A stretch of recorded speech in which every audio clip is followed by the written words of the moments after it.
1976년이었습니다. 미국 플로리다주에 버사 아담스라는 그 71세 여인이 있었습니다. 이 여인이 살다가 굉장히 어렵게 살다가 죽게 됐는데 그 죽은 사인이 영양실조였습니다. 이 여인이 혹시 또 다른 사인이 있을까 해서 경찰들이 이 여인의 집을 계속해서 수색하게 됐는데, 그 경찰들이 이 여인의 집을 본 다음에 한결같이 하는 말이, 이런 돼지 우리는 처음 봤다고, 인간이 상상할 수 있는 그런 최악의 그런 엉망진창으로 그런 관리된 집이었다고 말했습니다. 이 여인은 항상 살 때는 겉으로는 사람들 돌아다니면서 계속해서 구걸하면서 음식을 구걸하면서 다녔고, 옷은 구세군에게 얻은 헌옷을 입고 다녔습니다. 누가 보더라도 가난하게 살았을 뿐만 아니라 운둔 생활을 하는 아무도 주변에 없는 사람이었습니다. 경찰들이 그 짐을 정리하다가 두 개의 열쇠를 발견하게 됐습니다.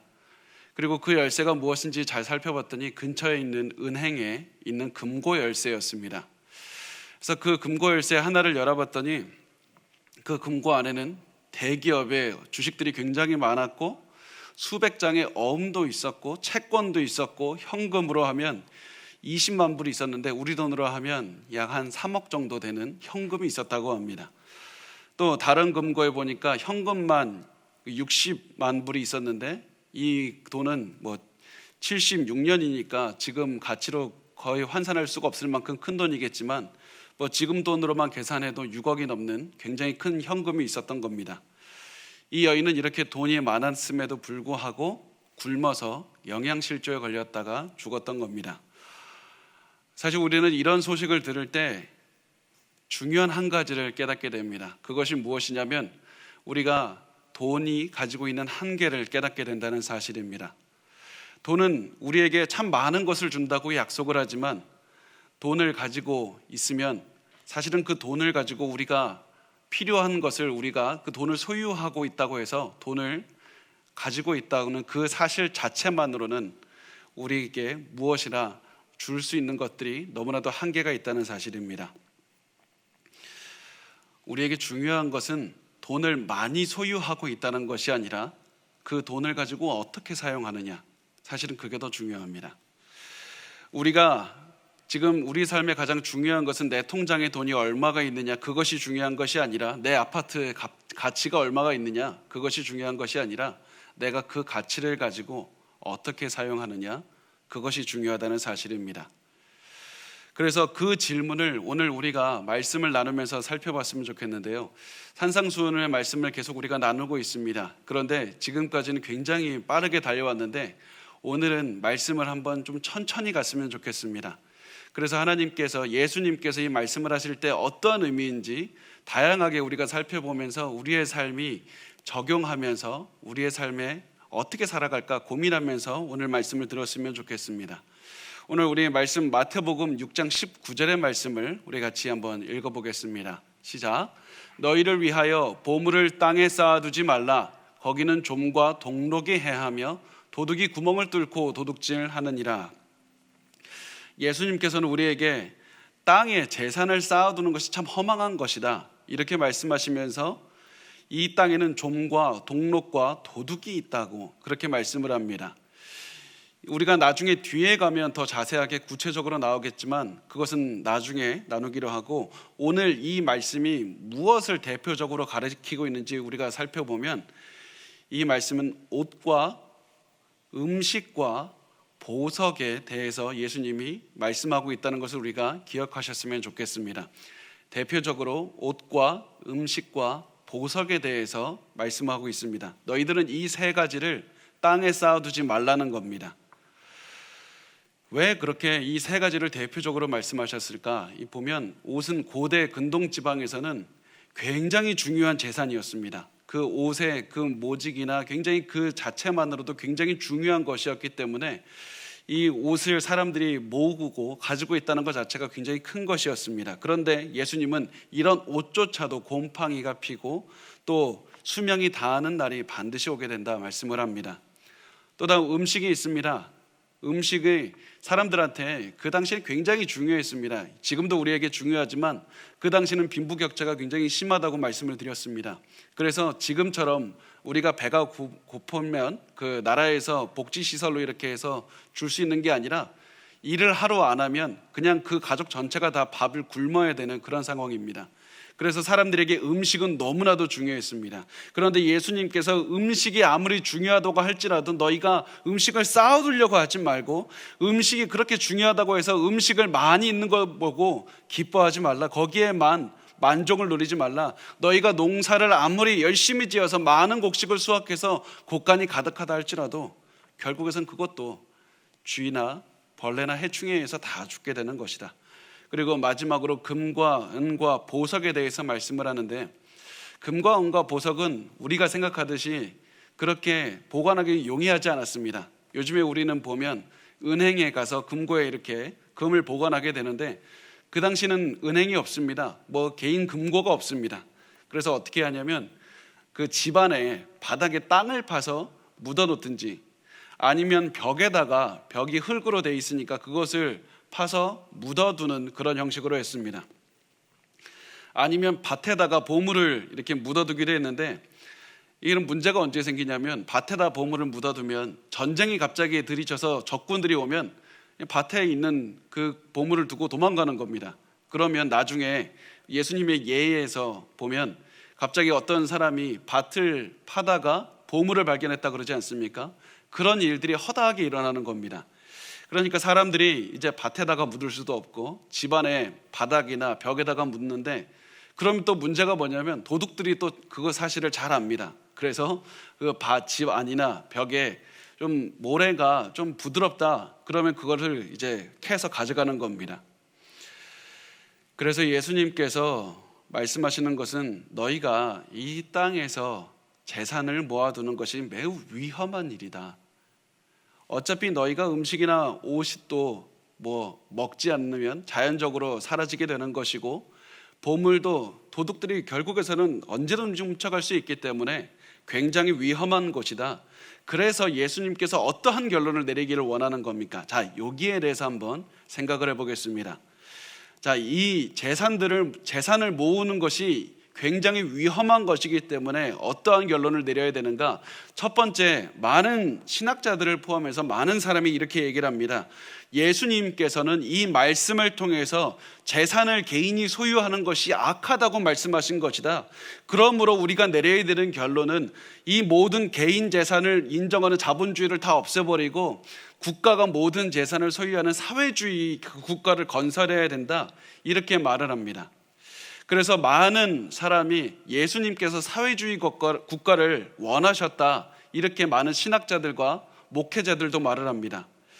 그렇지만 여러분, 확실하게 말씀을 드릴 수 있는 것은 성경 그 어디에도 개인이 사유재산을 가지면 안 된다, 이런 말씀이 없습니다. 오히려 기억하십시오. 많은 보수적인 신학자들은 제가 알고 있는 대부분의 신학자들은 성경이 자본주의를 오히려 지지한다고 말씀을 합니다. 오히려 복지 정책을 그런 펼치는 국가 안에서 자본주의가 있는 것이 성경적으로 올바른 것이다. 그러나 자유주의 신학자일수록, 하나님을 부인하는 신학자일수록 뭐라고 하냐면 보통 사회주의를 지지하는 경향이 있습니다. 그래서 만약에 여러분 주변에 목회자들이나 신학자들 중에서 사회주의를 주장하는 사람들이 있다면 그들의 신학도 자유주의일 가능성이 굉장히 높다는 사실을 기억하시고 주의 깊게 잘 보셨으면 좋겠습니다. 항상 그런 것은 아니지만 그런 경향이 강하기 때문에 그들의 신학도 반드시 경계를 하고 잘 보셔야 된다는 사실입니다. 그러면 우리가 한번 생각을 해보면, 왜 성경의 많은 신학자들이 이 하나님께서 성경이 자본주의를 인정한다, 사회주의보다는 자본주의를 인정한다고 말씀을 하실까? 자본주의가 완벽해서 절대 그렇지 않습니다.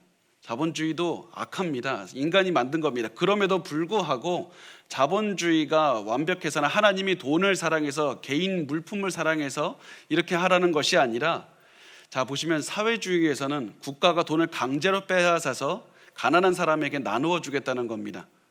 일단 강제로 뺏는 그 순간 우리가 아무리 줘도 그것은 사랑이 아닙니다.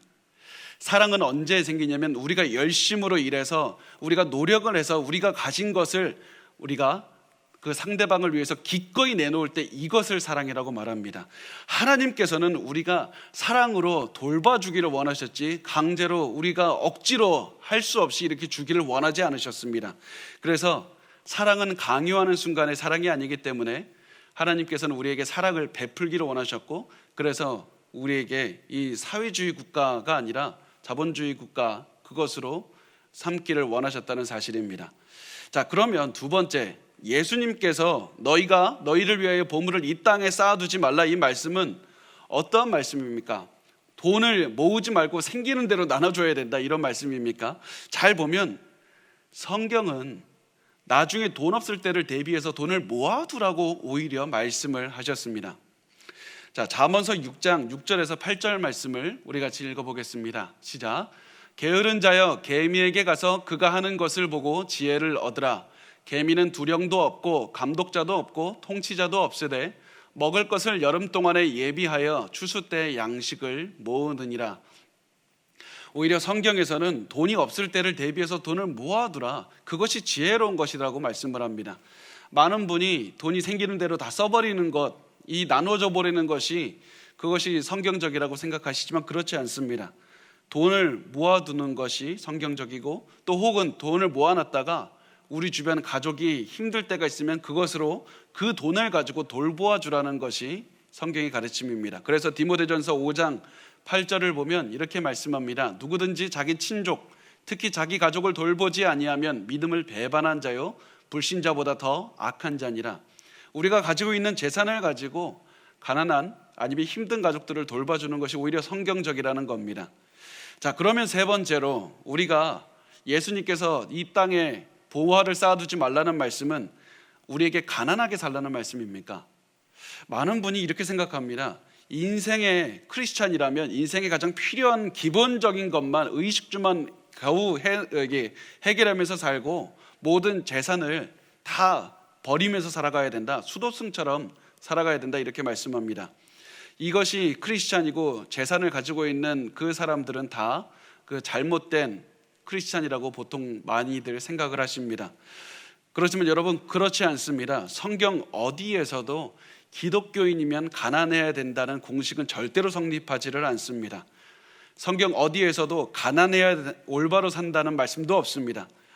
하나님의 백성들을 보면 분명히 가난한 사람들도 많이 있었지만 큰 부자들도 많이 있었습니다. 예를 들면 아브라함, 우리가 요즘에 새벽 예배 나누는 욥도 큰 부자였고, 또 예수님 때에 오면 니고데모라는 사람도 굉장히 큰 부자였고, 아리마대 요셉도 엄청난 부자였습니다.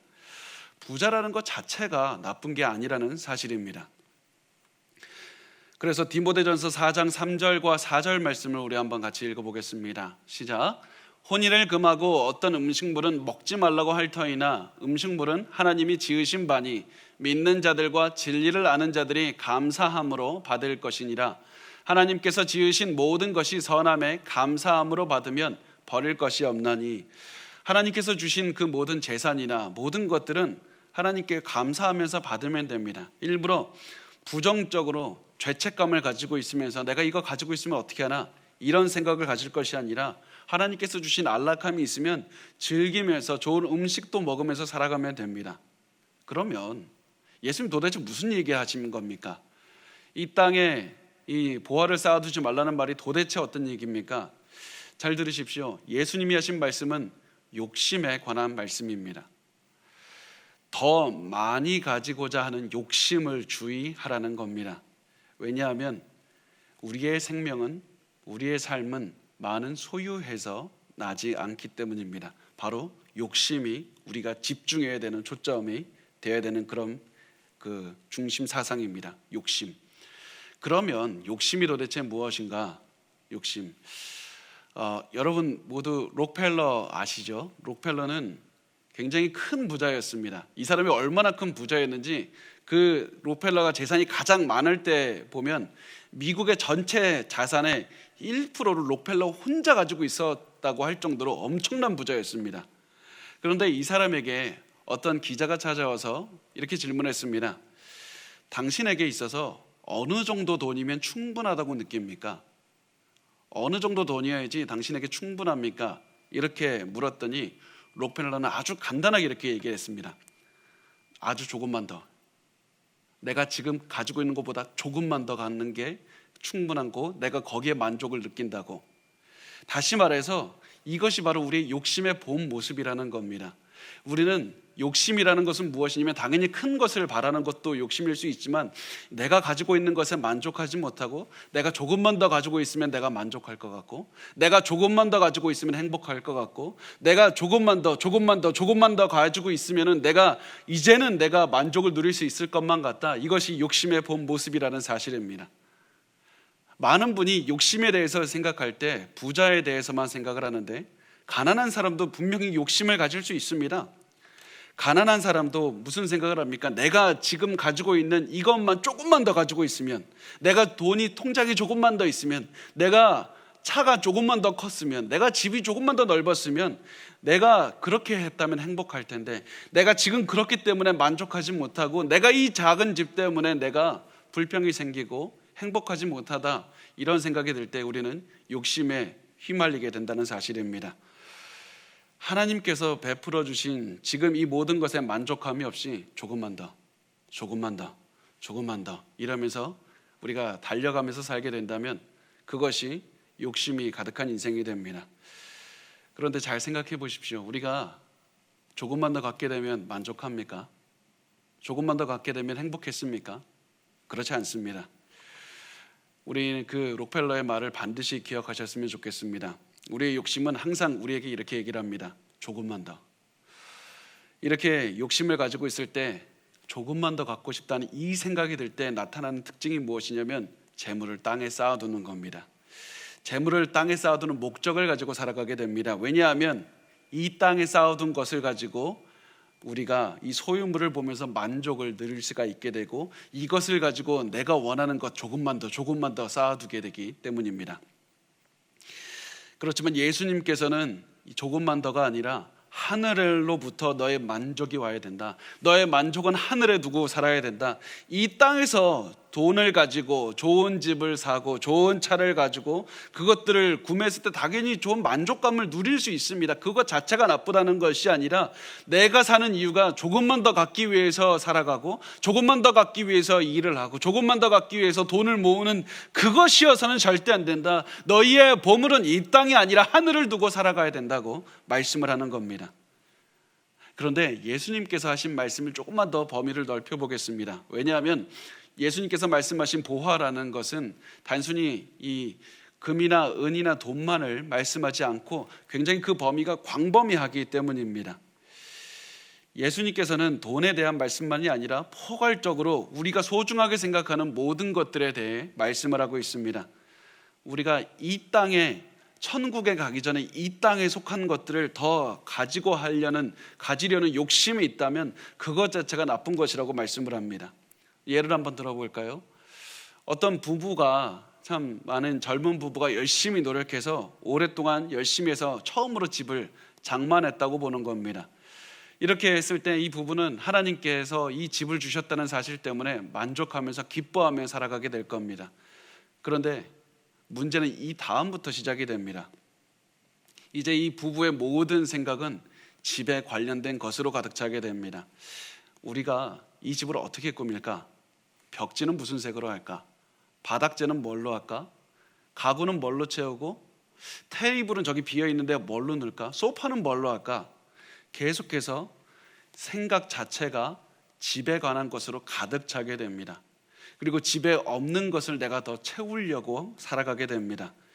그렇게 됐을 때 우리의 생각은 더 이상 하늘에 속한 것이 아니라 우리의 머리에 있는 모든 생각이 다 이 땅에 있는 내 집을 어떻게 꾸미게 될 것인가, 그것으로 우리의 마음이 가득 차게 된다는 사실입니다.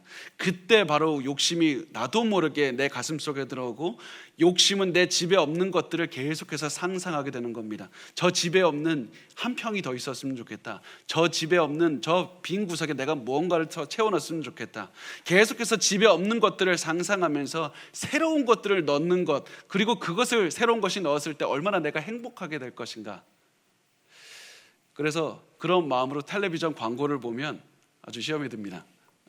텔레비전 광고에서 보통 그냥 물건이 좋다는 것을 보여주는 것이 아니라 마치 나와 비슷한 연령대의 남자나 여자가 그 물건을 사용하면서 아주 행복한 얼굴을 그리고 있지 않습니까? 그래서 마치 광고에서는 내가 저 물건을 가지고 있으면 당신은 나처럼 행복하게 될 수 있습니다.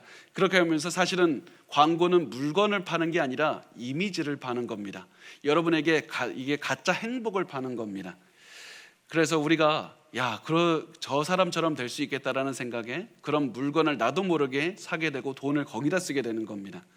그렇게 매일매일 그렇게 살아가게 되면 우리가 나도 모르게 매일 이 땅을 위해서 살아가게 됩니다. 그리고 이것을 바로 욕심을 위해서 살아가게 된다, 이렇게 말할 수가 있습니다.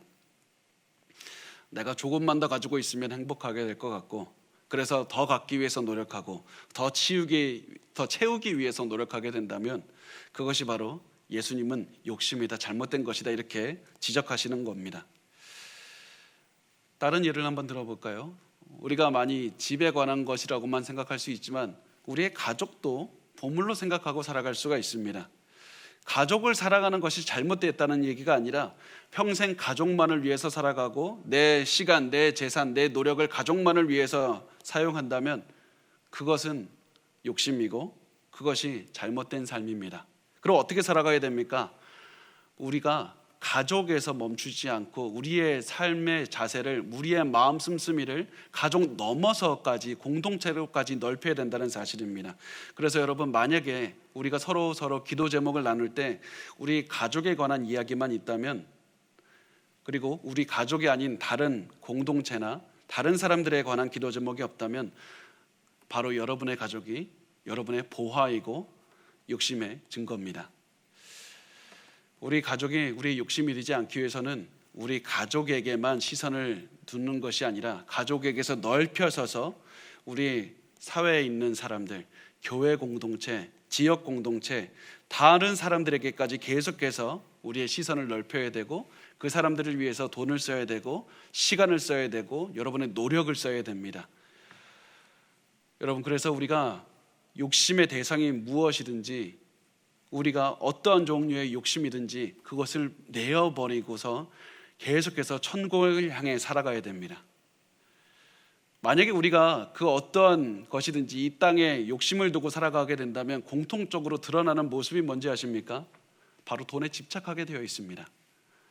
가족을 위해서 돈을 쓰기 위해서 돈을 계속해서 집착하게 되고, 더 큰 집을 얻기 위해서 돈에 집착하게 되고, 내가 오히려 어떠한 골동품이나 예술품을 모으는 것이 내 보화라면 그것을 사기 위해서 또다시 돈에 집착하게 됩니다. 욕심의 증거는 보화를 쌓아두게 되는 겁니다. 그래서 예수님께서는 이것을 쌓아두지 말라, 예수님께서는 절대 이것들을 쌓아두지 말라, 예수님께서 이렇게 말씀하신 이유는 이 땅에 두는 것들은 결국에서는 사라지거나 파괴되기 때문이다. 이 땅에 쌓아두는 것은 영원하지 않기 때문이다. 그래서 예수님께서는 이 땅에 잠시 있다가 사라지는 것들을 위해서, 허망한 것들을 위해서 살아가지 말고 항상 죽는 날을 바라보며 천국의 영원한 것들을 바라보면서 살라는 말씀을 하셨던 겁니다. 천국을 위해서 살아가라. 20세기에 굉장히 뛰어난 강해 설교가 중에 한 분이 그 레이 스테이드맨이라는 목사님이 계십니다. 레이 스테이드맨이라는 목사님이 지금은 돌아가셨지만 그 목사님께서 하시는 그 한 가지 말씀이 있는데, 이분이 어느 날 그 다른 지역에서 열리는 회의에 참가를 하게 됐습니다. 그래서 비행기를 타고 그 지역으로 갔는데 그 지역에 도착하니까 비행기는 도착했는데 자기 짐이 도착을 안 한 겁니다. 그래서 그날 저녁에 당장 입고 갈 양복이 없었습니다. 그래서 빨리 그 근처에 있는 헌옷을 파는 그런 헌옷 가게로 달려가서 양복을 구하기 위해서 왔다. 내가 돈도 없으니까 헌옷 가게로 갔습니다. 그러니까 그 헌옷 가게 직원이 이렇게 얘기를 합니다. 저희 가게에 양복이 여러 벌 있습니다. 다만 그 양복들이 장례식장에서 온 것이라는 사실을 미리 말씀을 드리겠습니다. 저희가 그 양복을 받아서 깔끔하게 다 세탁도 하고 수선도 다 했지만 그 옷들은 시체들이 입은 옷입니다. 물론 옷에는 문제가 하나도 없습니다. 그렇지만 다만 이 사실을 미리 알려드리고 싶습니다, 이렇게 말을 했습니다. 그러니까 그 목사님이 괜찮다고, 나는 상관 안 한다고 하면서 그 옷을 굉장히 싼 값에 2벌을 사서 가지고 호텔로 돌아왔습니다. 그러고 나서 황급하게 옷을 입었는데 굉장히 특이한 것을 발견한 것이 그 양복들에는 주머니가 없다는 사실을 발견하게 됩니다. 아무리 주머니를 뒤져봐도 분명히 겉으로 보기에는 주머니가 있는 것처럼 만들어졌는데 그것을 열어보니까 주머니가 없는 겁니다. 그것을 보고 목사님이 이렇게 말합니다. 맞다. 죽은 자가 떠날 때는 아무것도 가지지 못하고 떠나간다. 그렇게 말을 한 다음에 그분이 저녁 모임에 갔는데 주머니에 손을 넣고 싶은데 손을 넣지 못해서 굉장히 고생을 했고, 또 방열쇠도 넣지 못하니까 열쇠고리를 이 고리에 걸어서 허리띠에 매갖고 다녔다고 그렇게 얘기를 하는 그런 얘기를 들었습니다. 여러분, 우리도 다 기억했으면 좋겠습니다. 죽은 자는 아무것도 가져가지 못합니다. 그래서 스페인 속담에 이런 말이 있다고 합니다. 그 수위에는 주머니가 없다. 수위에는 주머니가 없다고 합니다. 매일 우리가 가진 것들과 이별하며 살아가는 그런 마음으로 매일 살아가면서 천국을 우리가 가야 되는 그곳이라는 사실을 고정하면서 생각하면서 살아가면 예수님께서 말씀하신 너희들은 천국을 바라보며 살아라. 이 땅에 있는 것들을 심지 말고 천국을 향해서 심어야 된다. 이 말씀대로 우리가 살아갈 수 있는 힘을 얻을 수 있고, 그때야 비로소 욕심을 내어버릴 수가 있다는 사실입니다. 사람들이 종종 제게 하는 말이 있습니다. 목사님은 다른 설교자들과는 다르게 천국에 관한 얘기를 그렇게 많이 합니다. 죽음에 관한 얘기도 너무 많이 합니다. 그리고 제가 그 말에 동의합니다. 저는 맞습니다. 저는 누구보다도 천국에 관한 얘기를 굉장히 많이 합니다. 왜냐하면 천국과 죽음을 먼저 보아야지 우리가 오늘을 살아가야 되는 방법을 알 수가 있기 때문입니다. 천국을 먼저 생각을 해야만 우리가 진정 가치 있는 것이 무엇인지 깨닫게 되고, 그때야만 비로소 오늘 우리 앞에 놓여진 것들의 진정한 가치를 깨닫게 되기 때문입니다. 그래서 천국이 우리의 가슴 속에서 너무나도 분명할 때 우리는 욕심을 버리고 천국을 위해서, 하나님을 위해서 살아가게 되지만, 천국이 우리의 마음에 희미해질 때, 그때는 비로소 우리가 이 땅을 위해서 살아가게 됩니다. 이 땅을 바라보면서 욕심을 채우면서 천국을 위해서 살아가지 않게 됩니다. 그렇지만 천국에 대한 확신을 가지고 살아가는 사람은 이 땅이 아닌 천국을 위해서만 매일 살아가게 되고, 드디어 그때 예수님의 말씀을 지킬 수 있는 힘을 얻게 됩니다. 한 부자가 있었습니다. 그 사람이 굉장히 큰 부자라서 돈을 엄청나게 많이 벌었는데, 그 사람이 예술품과 골동품을 굉장히 좋아했다고 합니다. 그래서 이 사람은 평생 살아가면서 예술품과 골동품만을 엄청나게 모으면서 큰 방 하나를 그 예술품을 위해서 사용할 정도로 그렇게 많이 모았습니다. 어느 날 이 사람이 나이가 들어서 내가 조금 있으면 죽겠다, 이런 생각이 들었다고 합니다. 그런 날이 어느 날 있었는데, 어느 날 그 집에 오랫동안 그 사람과 함께 살던 집사가 있었는데, 그 집사가 보니까 주인이, 그 부자가 예술품이 가득 들은 그 방으로 들어가는 것을 보게 됐습니다. 그래서 자기도 모르게 따라 들어갔는데, 그 부자의 모습을 보니까 아주 정성스럽게 세밀하게 예술품 하나하나를 굉장히 조심스럽게 만지면서 방을 다녔습니다. 그리고서는 저 벽에 걸린 아름다운 그림들을 하나씩 보게 됩니다. 그러면서 그 사람은 입에서 계속해서 이 말을 되뇌이면서 다녔습니다. 내가 너를 떠나야 되는구나. 내가 너를 떠나야 되는구나. 내가 너를 떠나야 되는구나. 이것이 우리 삶의 자세가 되어야 됩니다. 우리의 나이에 상관없이, 건강 상태에 상관없이 우리 모두가 현재 우리가 가지고 있는 것들을 결국 떠나야 된다. 떠나야 된다. 우리는 하늘을 향해 가고 있다. 그 사실을 반드시 기억하고 살아야 됩니다. 그래서 예수님께서는 땅에 있는 보물을 쌓아두지 말라는 권면을 하지 않으셨습니다. 땅에 보물을 쌓아두지 말라고 명령을 하셨습니다. 왜냐하면 그것이 우리가 모두가 다 처해야 될 운명이기 때문입니다. 너희는 이 땅을 향해서 살아가지 말고 천국을 바라보면서 천국을 위해서 살아가라고 명령을 하셨습니다. 그래서 예수님은 이렇게 말씀하십니다. 마태복음 6장 20절 말씀을 우리 같이 읽도록 하겠습니다. 시작. 오직 너희를 위하여 보물을 하늘에 쌓아두라. 거기는 좀이나 동록이 해하지 못하며 도둑이 구멍을 뚫지도 못하고 도둑질도 못하느니라. 예수님께서 보물을 하늘에 쌓아두라는 말씀은 천국에 있는 상급을 쌓아두기 위해서 살라는 말씀입니다. 천국에 있는 하늘을 이 상급을 쌓아두기 위해서 살아가라. 이 말은 다른 말로 표현하면 처음에 제가 말씀드렸듯이 돈을 가지고 있는 것이 중요한 것이 아니라 어떻게 사용하는 것이 중요하듯이 내가 현재 가지고 있는 돈을 어떻게 사용하면 천국에 있는 상급을 쌓는 데 사용할 수 있을까? 내가 가지고 있는 시간과 건강과 노력을 어떻게 사용하면 천국에 있는 상급을 쌓는 데 사용할 수 있을까? 이 생각을 하면서 매일매일 살아가는 겁니다. 왜냐하면 이 땅에서 살아가는 모든 가지고 있는 보물들, 가족이나 돈이나 예술품이나 아니면 우리의 건강이라고 할지라도 결국에서는 다 사라져버리고 결국 천국에 있는 영원한 것만 남기 때문입니다.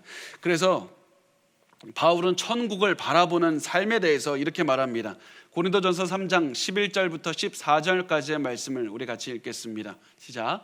이 닦아둔 것 외에 능히 다른 터를 닦아둘 자가 없으니 이 터는 곧 예수 그리스도라. 만일 누구든지 금이나 은이나 보석이나 나무나 풀이나 짚으로 이 터 위에 세우면 각 사람의 공적이 나타날 터인데 그날이 공적을 밝히리니 이는 불로 나타내고 그 불이 각 사람의 공적이 어떠한 것을 시험할 것임이라. 만일 누구든지 그 위에 세운 공적이 그대로 있으면 상을 받고. 자, 이 말씀의 의미는 이렇습니다. 우리 모두가 다 예수 그리스도라는 터 위에 건물을 세웁니다. 그런데 이제 그 건물을 어떠한 재료를 가지고 세울지는 우리에게 달려 있다는 겁니다. 이 바울이 건물을 세우는 재료를 총 6가지를 말을 했습니다. 금, 은, 보석, 나무, 풀, 집, 이 6가지를 얘기했는데 이것이 2가지 카테고리로 나눌 수가 있습니다. 한 가지는 불에 타지 않는 금, 은, 보석이 있고 다른 하나는 불에 타는 나무, 풀, 짚이 있습니다. 예수님께서는 나중에 심판날에 있을 것인데 그때는 불의 심판이 있을 것이다. 그때 불에 타는 재질로 건물을 지으면 너희가 지은 모든 건물, 너희가 인생을 통해 쌓는 그 모든 것들이 다 사라질 것이다. 이렇게 말씀을 합니다. 그래서 예수님께서 이 바울을 통해서 말씀하시는 것은 하나님께서는 불에 타지 않는 금, 은, 보석으로 지어야 된다. 그러면 어떻게 금, 은, 보석으로 지을 수가 있겠는가? 그 말씀이 14절에 나오는데 그 불이 각 사람의 공적이 어떠한 것을 시험할 것입니다. 공적이라고 어려운 말을 썼는데 그 말은 그 그리스어로 말하면 organ이라는 말이고 영어로 하면 work, 일입니다. 우리의 일을 통해서, 다시 말해서 금, 은, 보석은 성도들의 삶, 성도들이 무슨 삶을 통해서 어떻게 살았는가, 그것을 통해서 우리가 금, 은, 보석으로 집을 지을 수도 있고 아니면 우리가 이 땅을 위해서 살아가게 된다면 우리의 삶을 통해서 지은 집은 나무, 풀, 짚으로 지은 집이라는 사실입니다. 그래서 우리가 항상 심판의 날을 바라보면서 오늘도 내 건물을 어떻게 하면 금, 은, 보석으로 지을 수 있을까? 어떻게 하면 내가 하늘의 상급을 쌓아두는 그 삶을 오늘도 살아낼 수 있을까? 이것을 고민하면서 오늘을 살아야 된다는 사실입니다. 그래서 예수님은 이렇게 말씀합니다. 마태복음 6장 21절 말씀을 우리 같이 읽겠습니다. 시작. 내 보물 있는 그곳에는 내 마음도 있느니라. 내 마음도 있느니라. 내 마음이 중요합니다. 우리는 보통 마음을 생각하면 우리의 감정을 생각합니다. 그렇지만 성경이 쓰였던 시대에 말하는 마음은 나의 모든 지식이 있는 곳이고 지혜가 있는 곳이고 경험이 있는 곳이고 감정이 있고 의지가 있는 곳입니다. 그래서 마음은 나 전체를 상징합니다. 나의 전체를 얘기를 합니다. 그래서 마음이 결국에서는 성경이 그 마음이 너의 전부를 상징한다. 마음이 가장 중요하다. 그래서 잠언서 4장 23절 말씀은 이렇게 말합니다. 우리 같이 읽겠습니다. 시작. 모든 지킬 만한 것 중에 더욱 내 마음을 지키라. 생명의 근원이 이에서 남이니라. 그래서 마음이 단순히 우리의 감정이 아니라 우리의 전체를 나타내고 우리의 생명을 나타냅니다. 그리고 예수님께서는 우리의 보물이 있는 곳에 우리의 마음도 있다고 말씀을 하셨습니다. 왜 그렇습니까? 우리가 가장 소중하게 생각하는 곳에는 우리의 생각이 거기가 있습니다. 우리의 지식이 거기에 갈 수밖에 없습니다. 우리의 감정이 그 보물과 함께 있을 수밖에 없습니다. 보물이 우리 마음에 생기면 우리는 그 보물을 위해서 정성을 다할 뿐만 아니라 그 보물을 위해서 내 인생을 이 보물만을 위해서 살아가게 되기 때문입니다. 그 결과 보물에 일어나는 일을 동일하게 나에게도 일어나는 그런 경험을 하게 됩니다. 왜냐하면 보물이 있는 그곳에 내 감정, 내 지식, 내 전체가 다 거기가 있기 때문에 보물에게 어떤 일이 일어나면 나에게도 똑같은 일이 일어나는 것을 체험하게 되기 때문입니다. 그래서 보물이 우리가 잃어버리게 된다면 그때 우리가 모든 절망을 하게 되고 그때 비로소 우리가 살 이유를 잃어버리게 되는 겁니다. 여러분의 마음은 어디 있습니까? 우리가 어떠한 보물을 가지고 있는지 그것을 알게 되면 우리의 마음이 어떠한 상태인지 알 수 있게 됩니다. 우리가 가장 소중하게 생각하는 보물이 무엇인지를 보게 되면 지금 내 모습을 알 수가 있게 됩니다. 여러분의 보물은 여러분의 얼굴을 비추는 거울과 같은 겁니다. 제가 대학을 다닐 때 있었습니다. 저는 그때 굉장히 많은 돈을 벌고 싶어서 정말 열심히 공부했던 기억이 납니다.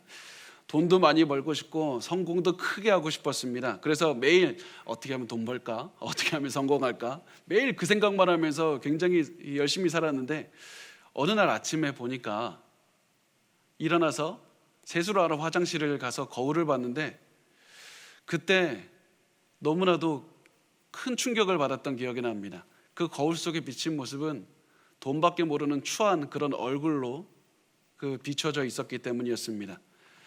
모든 욕심과 모든 그런 이 세상에 뜻을 둔 사람들이 가질 수 있는 그 얼굴이 바로 거울에 비춰져 있었습니다. 내 보물이 바로 거울에서 내가 어떠한 사람인지 비추어졌던 사실입니다. 여러분의 마음은 어디 있습니까? 여러분의 보물은 무엇입니까? 여러분의 보물이 바로 여러분의 얼굴을 비추는 거울이 됩니다. 만약에 여러분이 오늘 천국을 위해서 살지 않는다면, 보물을 이 땅에 두고 살아가게 된다면 여러분 다시 한번 기억하셨으면 좋겠습니다. 우리는 이 땅을 지나가는 여행자들입니다. 우리는 어차피 천국으로 가서 천국에서 영원히 살 사람들입니다. 우리가 천국에 들어가기 전에는 우리가 현재 가지고 있는 것들을 다 버려야 됩니다. 그래서 우리의 시선은 보이는 것에 두는 것이 아니라 보이지 않는 것에 두어야 된다는 사실입니다. 우리가 이 세상에 속하는 것들, 보이는 것들을 아무리 많이 쌓아두어도 결국에서는 천국에서 사는 삶에는 아무런 도움도 되지 못하기 때문입니다. 여러분, 천국을 바라보며 사십시오. 내가 오늘 이 시간을 통해서 어떻게 하면 천국에 상급 한 달을 더 쌓을 수 있을까? 그 고민을 하면서 살아가야 됩니다. 그래서 천국에서 잘 살려면 오늘 우리에게 주어진 시간, 돈, 노력, 우리가 가진 모든 것들을 어떻게 하면 하나님을 위해서 살아갈 수 있을까? 소비할 수 있을까? 그 생각을 해야 됩니다. 제가 이런 생각이 가끔 들 때가 있습니다. 나는 죽으면 내 묘비에는 뭐라고 쓰기를 원할까? 내 묘비에는 뭐 어떻게 쓰였으면 좋았을까? 이런 생각을 하면서 가끔 그런 생각을 할 때가 있습니다. 그런데 제가 어떤 한 사람의 비석에 쓰여진 그 글귀를 보고 큰 감동을 받았습니다. 어떤 그 군인이었는데 이름을 모르고 죽은 그런 군인의 비석에는 이렇게 써 있다고 합니다. 여기에 아무에게도 알려지지 않았지만 하나님께는 알려진 한 군인이 잠들다. 우리가 이 땅에서 이름을 내기 위해서, 이 땅에 무엇인가 소유하기 위해서, 사람들에게 알려지기 위해서 소유하는 것이 아니라, 살아가는 것이 아니라 우리가 가진 모든 것을 가지고 하나님께 알려지기 위해서, 하나님 안에서 사랑을 체험하기 위해서, 천국의 많은 상급을 위해서 살아갔으면 좋겠습니다. 그래서 우리 비석에서도 그렇게 쓰여졌으면 좋겠습니다. 여기 하나님께 알려진 한 사람이 잠들다. 그것으로 우리가 하나님께 알려지면 그걸로 충분한 겁니다. 우리 사람이 아니라, 이 땅이 아니라 천국을 위해서 오늘도 살아갔으면 좋겠습니다.